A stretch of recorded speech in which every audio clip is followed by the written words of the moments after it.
If you're over 40 and the same routine that used to keep you lean just stopped working, there's a biological reason for that, and it's not your metabolism slowing down. Your metabolism doesn't actually slow down between 20 and 60. What changes is something most people have never heard of. The same calorie that used to repair muscle at 25 is now being routed somewhere else, straight to the one part of your body you don't want it. And by the time you notice, your fat cells have already started making their own stress hormones. After 40, your body doesn't burn less fat, it burns it completely differently. Different fuel, different storage rules, different chemistry. Once you see the actual shift, the last decade of weird results starts to make sense. First thing nobody tells you, your metabolism doesn't slow down with age. Not really. Researchers measured this carefully, and the number of calories your body burns at rest stays roughly the same from 20 all the way to 60. The "my metabolism is dying" story is the wrong story. So if the burn rate is steady, what's actually changing? Fuel partitioning.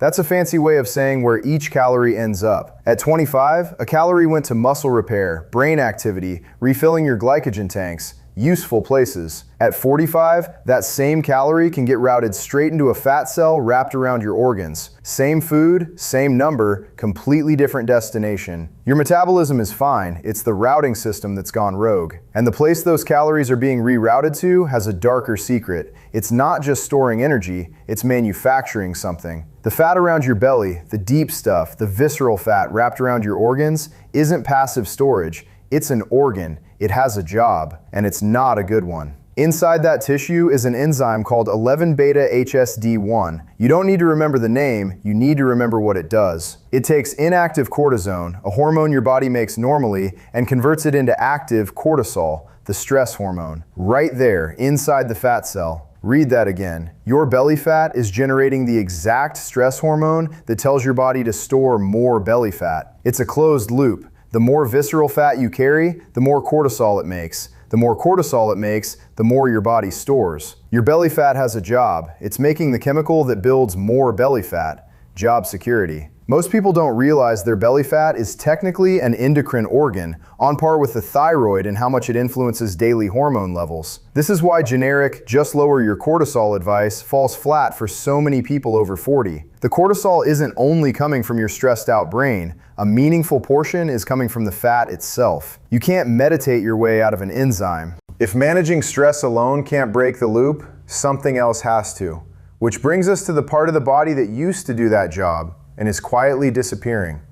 After 30, muscle erodes by about 8% every decade. That's not just aesthetics, it's a metabolic emergency you can't see in the mirror. Here's why. Your muscle is the body's main glycemic sink. When you eat, carbs break down into blood sugar, and that sugar has to go somewhere. Muscle absorbs roughly 80% of it. The bigger the sink, the cleaner your meal gets handled. The smaller the sink, the more overflow. And the overflow goes, straight into visceral fat. Most people think muscle loss after 40 is about not eating enough protein. Protein helps, but it's not the main cause. The main cause is happening upstream, in your nerves. There's a slow process called neurogenic sarcopenia. The motor neurons that control your muscle fibers start dying off, one by one, with age. When a motor neuron dies, the fibers it controlled are orphaned. They sit there, disconnected, until another neuron either adopts them or they wither away. And the only thing that forces those remaining neurons to take over orphaned fibers is high-tension lifting. Heavy weight, real effort. High-rep toning workouts don't recruit them. The signal isn't strong enough. Your muscle isn't shrinking because of low chicken, it's shrinking because the nerves controlling it are quietly retiring, and your bicep curls aren't paying attention. The fix is straightforward. Heavy compound lifts, 8 to 12 rep range, 2 or 3 times a week. This isn't about looking like a magazine cover, it's about saving the sink that protects you from the calorie overflow. But even if you save the sink, there's a problem inside the muscle itself. After 40, fat starts depositing inside the muscle fibers themselves, inside them, like marbling on a steak. The name for this is myosteatosis, and it's exactly as inconvenient as it sounds. That intramuscular fat physically blocks insulin from reaching the muscle, so even healthy-looking muscle can stop absorbing blood sugar. You weigh the same, the mirror tells you the same story. Underneath, the muscle is no longer doing its job. Then it gets worse. Inside your muscle cells are tiny structures called mitochondria. They're the engines that burn fuel for energy. When you're young, they're flexible. They can switch between burning fat and burning sugar. After 40, they get enlarged, sluggish, dysfunctional. They lose the ability to burn fat. They become sugar-only engines. Some researchers call them zombie mitochondria, still alive, still producing energy, but they can only run on carbs. Fat just sits in storage because the machinery that used to burn it has switched off. Now zoom out. Belly fat is making its own cortisol. Cortisol is shrinking your muscle. The muscle that's left is getting marbled with fat, and the engines inside the muscle have flipped to sugar-only mode. There's nowhere for fat to go except deeper storage, and nothing left in the body that knows how to burn it efficiently. This is why your 45-year-old body can eat the exact same lunch as your 25-year-old body and behave like it just took a tranquilizer. Same fuel, different factory. If you've ever felt like your body suddenly stopped responding to the routine that worked for a decade, this is the mechanism nobody names out loud. Cardio alone can't fix this. The engines that burn fat are offline. The way back in is through forced muscle contraction, lifting, which slowly rebuilds the mitochondrial population and clears the marbling over time. Now there's one more change happening, and this one's the most insulting, because it's not happening in your body.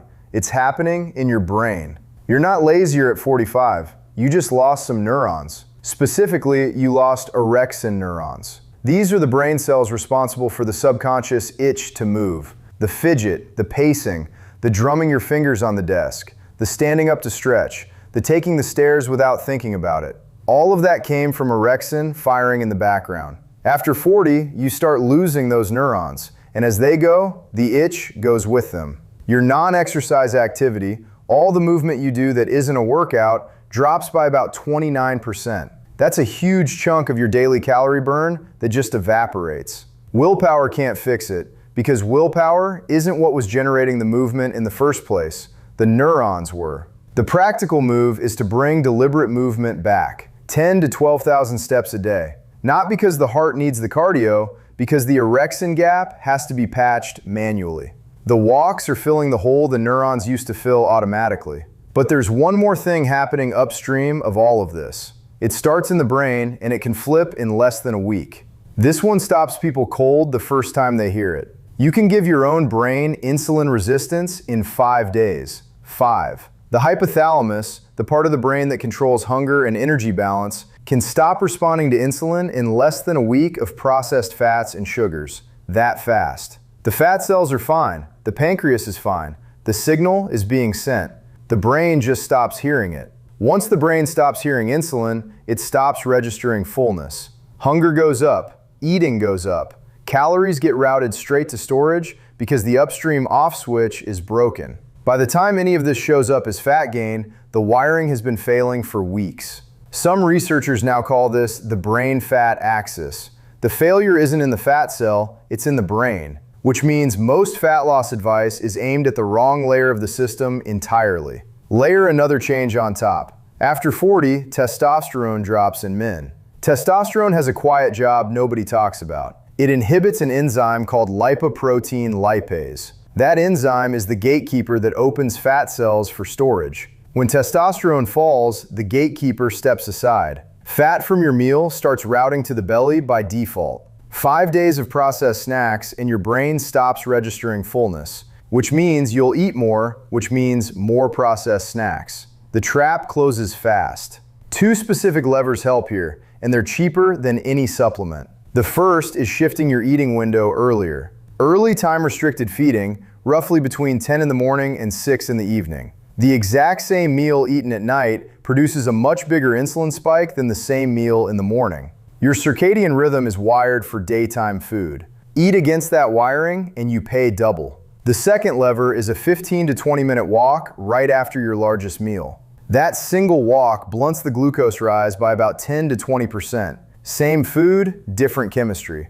The walk tells your body to keep the energy in circulation for immediate use rather than spiking insulin to clear it into storage. 5 days. That's all it takes for the brain to stop hearing insulin properly. Most people have no idea this layer of the system even exists. When fat loss stalls after 40, the instinct is to eat less, a lot less. The 1,200 calorie diet, the aggressive cut, and it's a trap. The body after 40 doesn't respond to a deep calorie cut by burning more fat. It responds by quietly turning down the thermostat. Thyroid output eases off. Non-exercise activity drops even further. Muscle protein synthesis falls below the threshold needed to maintain what you have. The cortisol loop tightens. You feel that as fatigue, cold hands, sluggish thinking, weird cravings, and a scale that won't move no matter how clean you eat. There's a related shift. It's called anabolic resistance. The 20 grams of protein in 3 eggs that used to build muscle at 25 becomes essentially invisible to your muscle at 45. The dose is below the threshold. So small protein snacks dribbled throughout the day do almost nothing. What works is the opposite. 3 or 4 distinct meals, each carrying 30 to 40 grams of high-quality protein. Boluses, not grazes. Your 25-year-old self could eat 1 egg and build a bicep. Your 45-year-old self needs the whole carton just to send the message. 30 to 40 grams of protein per meal, 3 or 4 times a day. Heavy compound lifts a few times a week. 10,000 plus steps daily. An earlier eating window. A walk after the biggest meal. Not more discipline, different signals. Because the body after 40 isn't broken. It just needs different instructions. Give it the wrong ones and every effort makes it worse. The whole picture in one line. Your metabolism didn't slow down, the router changed. Every calorie that enters your body after 40 is making a decision, repair or storage, and the default has flipped from one to the other. That sounds bleak until you notice something. Every single mechanism in this video has a lever attached to it. Muscle can be rebuilt with heavy lifting. Mitochondria can be regenerated. Brain insulin sensitivity can be restored. The orexin gap can be patched with deliberate walking. The cortisol loop can be interrupted. None of this is fixed. None of it is permanent. The shift is just this. Stop trying to fight your 40-year-old body with your 25-year-old playbook. Different game, different rules, much better outcome if you know the system. None of this is bad news. It's news, the good kind, because every one of these levers is in your hands. Pick one this week. Bigger protein meals, a walk after dinner, 1 heavy lifting session. The system is interconnected. Move one variable and the others start shifting too. You don't have to fix everything at once. You just have to stop signaling the wrong thing. There's one specific reason belly fat ignores even perfect workouts, and it lines up exactly with what just changed inside your body. That's the next video. Watch it next.